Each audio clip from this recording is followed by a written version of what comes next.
Councils are responsible for managing much of the stormwater infrastructure across Adelaide.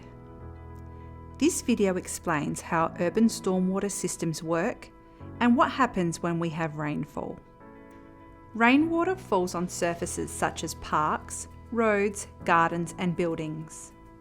Rain runs off roofs, through downpipes and out to the street. A typical stormwater system has two parts that work in tandem: the underground minor pipe system and the overland major road system. Here is a cross-section of the underground minor stormwater system. This system transports stormwater during smaller storm events that typically occur once every 2 to 5 years.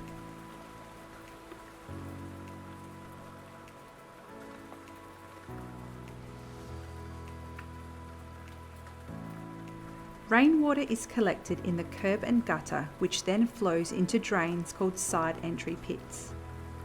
The water then flows through a network of pipes where it is then discharged out to a creek, river, lake or ocean. When it rains, leaves, rubbish and other debris on the street can be washed into and may block stormwater drains. While street sweeping helps in picking up some rubbish, it cannot pick up everything, especially during autumn and winter where there is an increase in the amount of leaf matter on roads and footpaths. Bigger storms with heavier rainfall occur less frequently. However, during these storms, the underground stormwater system fills and reaches its capacity. Stormwater in the gutters may subsequently start to rise and reach levels where the road becomes completely submerged, followed by the council verge.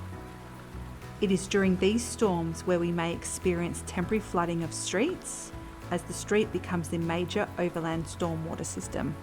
When this happens, it's important to not drive or walk on flooded roads, as you cannot see the condition of the road underneath or if there are any obstacles. Driving through flooded streets can also create bow waves that may push water into properties.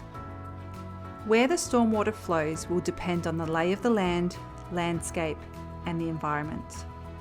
Properties that are on the lower side of the street may potentially be at greater risk of flooding compared to properties on higher ground. Once the rain starts to ease, the minor stormwater system capacity improves and surface stormwater from the street drains away and off the roads.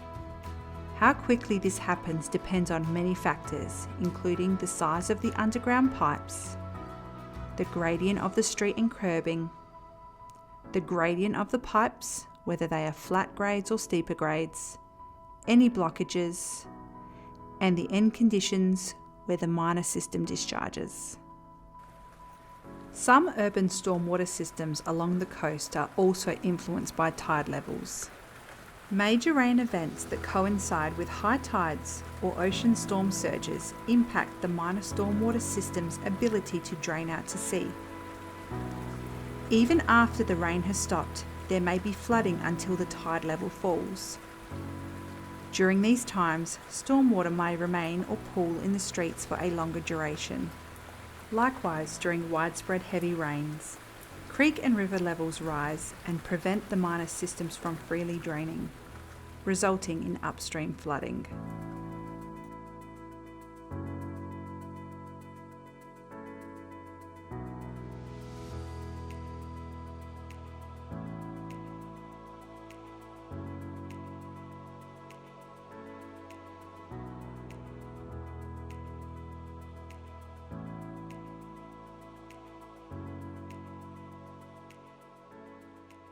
Councils are continuing to improve the stormwater systems, including preparing stormwater management plans and upgrading stormwater infrastructure. For more information on the continuous improvements and the precautions and actions you can take to prepare for flooding, visit the SES link below.